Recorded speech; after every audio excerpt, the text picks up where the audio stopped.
मध्य प्रदेश के दार जिले में 3 बहनों की संदिग्ध स्थिति में मौत का मामला सामने आया है। इनमें 2 बहनों के शवों को कुएं से बाहर निकाला गया है, जबकि शव कुएं के पास पड़ा था। सरदारपुर तहसील के ग्राम शहीमपुर टाकुर में ग्रामीणों ने मंगलवार देर रात कुएं में बच्चे के शव देखे।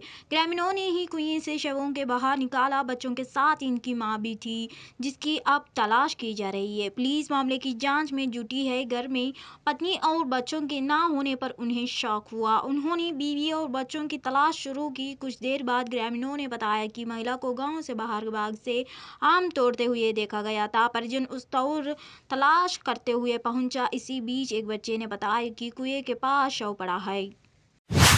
सूत्रों के अनुसार रिहाई से पहले आनंद मोहन का पाटना से जेडीयू के एक बड़े नेता ने फोन किया था। जब आनंद मोहन की मना किया गया तो वे कुछ ना करे, तो उन्होंने यह भी कहा कि हमने जो तय किया उसे करने में क्या दिक्कत है, इसे क्यों रोके। इस पर उन्हें पाटना से कहा गया कि अब भी आप शांत बैठिए, अभी ये सब करने की कोई ज़रूरत नहीं है। माना जा रहा है कि फ़ोन करने वाला शख्स जानता है कि इसका क्या फ़ायदा या नुकसान हो सकता है। जेडीयू नेता के कहने पर ही आनंद मोहन ने अपना पूरा प्लान बदल दिया।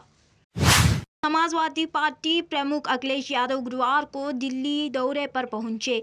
सपा प्रमुख से दिल्ली में बिहार के पूर्व सीएम और आरजेडी चीफ लालू प्रसाद यादव से मुलाकात की है। सूत्रों की माने तो दोनों के बीच करीब 20 मिनट तक ये मुलाकात चली। इस दौरान अखिलेश यादव ने आरजेडी चीफ लालू प्रसाद यादव के स्वास्थ्य का हाल जाना। सूत्रों की माने तो दोनों के बीच विपक्षी गठबंधन पर चर्चा हुई। दोनों पार्टी प्रमुखों के बीच ये मुलाकात दिल्ली स्थित मीसा बत्ती के आवास पर हुई है। इस दौरान लालू यादव के परिवार के कई सदस्य भी मौजूद रहे। अब देश के लाखों बच्चों को सीबीएसई बोर्ड रिजल्ट का इंतजार है। खबरों की माने तो सीबीएसई बोर्ड 10वीं 12वीं परीक्षा का परिणाम मई महीने में जारी होगा। बोर्ड द्वारा मई के पहले हफ्ते तक बोर्ड परीक्षा के नतीजे जारी कर दिया जाएंगे। हालांकि इस संबंध में सीबीएसई बोर्ड ने कोई ऑफिशियल सूचना जारी नहीं की है।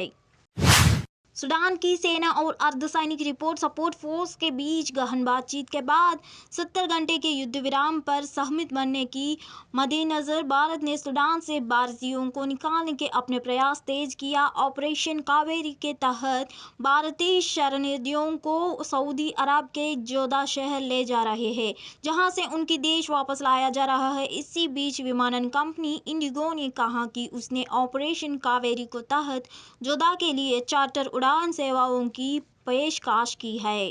कलकत्ता उच्च न्यायालय ने पश्चिम बंगाल के रामनवमी हिंसा की जांच केंद्रीय एजेंसी एनआईए द्वारा किए जाने की आदेश दिया है। पिछले महीने रामनवमी समारोह के दौरान पश्चिम बंगाल के हावड़ा में हिंसा हुई थी।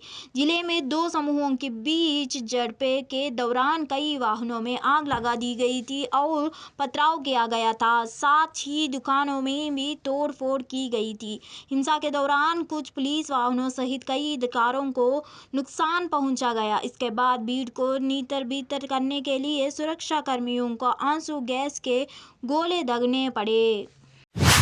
बेंगलुरु में एक मकान मालिक के साथ जो हुआ वो देख लोगों को होश उड़ गया। इस शख्स के घर से एक बैचलर लड़का जब कमरा खाली करके गया तो उन्होंने बाद में कमरे के अंदर जाकर जो देखा उनके होश ही उड़ गए। लड़के ने कमरों का जो बुरा हाल किया था वो चौंकाने वाला था, जिसकी कुछ तस्वीरें मकान मालिक ने रेडिट पर शेयर की, जो उन्हें रेडिट से मिली है। उन्होंने बताया कि फ्लैट को एक पढ़ लिखे अनमैरिड को किराए पर दिया है, जिसने कमरे को छोड़ते वक्त घर का ऐसा बुरा हाल कर रखा था और फिर वहां से चला गया। वह शख्स एक एनएनसी में काम करता था। छत्तीसगढ़ के दंतेवाड़ा में माओवादियों के घात लगाकर किए गए हमले में डिस्ट्रिक्ट रिजर्व गार्ड के 10 जवान शहीद हो गए। माओवादियों ने एक आईईडी से विस्फोट किया था। विस्फोट के लिए करीब 50 किलो आईईडी का इस्तेमाल किया गया था। इस वारदात के बाद प्रशासन की लापरवाही भी सामने आ रही है, क्योंकि सुरक्षा कर्मियों ने प्रोटोकॉल को नहीं माना। वहीं हमले से पहले पुलिस कर्मियों के काफिले के रूट की चेकिंग और रोड ओपनिंग पेट्रोलिंग नहीं की गई थी। इस दौरान डिप्टी सीएम ब्रजेश पाठक ने कहा, डिप्टी सिंह ने हजारों समर्थकों साथ कांग्रेस छोड़कर बीजेपी ज्वाइन की है। ये लोग अब भाजपा प्रत्याशियों को जिताने का काम करेंगे। रणवीर सिंह कालसी नगर निगम चुनाव प्रभारी ने भी बीजेपी ज्वाइन की है। संजय गिरी कांग्रेस के शहर महासचिव ने भी बीजेपी की सदस्यता ली है। इसके पहले राममूर्ति वम की बहू अर्चना वर्मा ने भी बीजेपी की सदस्यता ली थी, जबकि ताराचंद्र रावत, पालक रावत समेत कुछ पूर्व और निवर्तमान पार्षदों ने भी गुरुवार को बीजेपी का दामन थामा है। सूत्रों की माने तो अगले कुछ दिनों में कई और नेता बीजेपी में शामिल हो सकते हैं। बता दें कि निकाय चुनाव के लिए नामांकन खत्म हो चुका है। पश्चिम दिल्ली के रघुबीर नगर इलाके में भीषण आग की सूचना है। आग बर्तन की एक दुकान में लगी है। रघुबीर नगर में आग लगने की घटना गुरुवार सुबह करीब 8 बजे की है। आग लगते ही मौके पर अफरा-तफरी मच गई। भीषण आग की लपटों को देख लोग इधर उधर भागने लगे। सूचना मिलने पर दमकल की 9 गाड़ियां मौके पर पहुंच गई। फायरिंग कर्मियों द्वारा आग पर काबू पाने का काम जारी है। आग किस वजह से लगी, अभी इसका पता नहीं चल सका है। दिल्ली के मुख्यमंत्री अरविंद केजरीवाल के सरकारी आवास निर्माण का विवाद थमने का नाम नहीं ले रहा है। सीएम के सरकारी आवास पर 45 करोड़ रुपए खर्च का मामला सामने आने के बाद से दिल्ली में मुख्य विपक्षी पार्टी बीजेपी ने लापक किया है। अब बीजेपी सीएम केजरीवाल की सादगी वाले दावे के आड़ में इससे आम आदमी पार्टी के खिलाफ बुनान में जुट गई है। दिल्ली बीजेपी प्रदेश अध्यक्ष वीरेंद्र सचदेवा ने सीएम आवास विवाद पर कहा है कि बिना टेंडर के आवास पर 45 करोड़ का खर्च करना बड़ा भ्रष्टाचार है।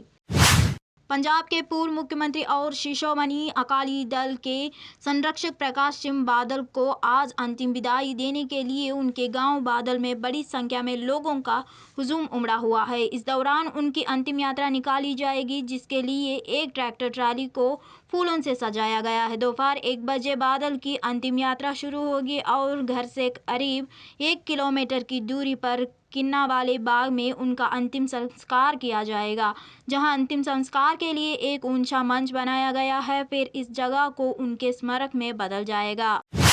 असम की डिब्रूगढ़ जेल में बदवारिस पंजाब डे के प्रमुख अमृतपाल सिंह और उसके सहयोगियों से आज शिरोमणि कमेटी के सदस्य, कानूनी विशेषज्ञ और उनके परिवार के सदस्य मुलाकात करने वाले हैं। अमृतपाल समेत इन उसके सहयोगियों की गिरफ्तारी राष्ट्रीय सुरक्षा कानून के तहत की गई है। डिब्रूगढ़ जेल में कैद 10 लिखों से मिलने शिरोमणि कमेटी के नेतृत्व में बुधवार की शाम अमृतसर से उनके परिजन रवाना हुए थे। आज गुरुवार को ये सभी डिब्रूगढ़ जेल में मुलाकात करने वाले हैं। जयंत पाटिल के भविष्य के सीएम पर सांसद अमोल कोल्हे ने कहा कि एनसीपी के मुख्यमंत्री पद को लेकर पिछले कुछ दिनों से चर्चा चल रही है। राज्य भर में अजित पवार की भावी मुख्यमंत्री के नाम के कई पोस्टर लगे हैं। ऐसे में अब तक नए दावे ने सबका ध्यान खींचा है। एबीपी मजा के अनुसार एनसीपी सांसद अमोल कोल्हे ने इच्छा व्यक्त की है जयंत पाटिल जैसे संस्कारी नेता मुख्यमंत्री बने। साथ ही अमोल कोल्हे ने जयंत पाटिल के बेटे प्रतीक पाटिल को लोकसभा भेजने की अपील की है। प्रधानमंत्री नरेंद्र मोदी कर्नाटक विधानसभा चुनाव के मद्देनजर प्रदेश के बीजेपी कार्यकर्ताओं को संबोधित किया है। उन्होंने कार्यकर्ताओं को मंत्र दिया कि बूथ जीतेंगे तभी चुनाव जीतेंगे। पीएम ने कहा कि एक अनुशासित कार्यकर्ता होने के नातों में भी आप सभी कार्यकर्ताओं और जनता के दर्शन करने के लिए आ रहा हूँ। राज्य में प्रचार करने वाले बीजेपी नेता बताते हैं कि प्रचार के दौरान उन्हें लोगों से कितना प्यार मिलता है। यह भाजपा के प्रति लोगों के विश्वास को दर्शाता है।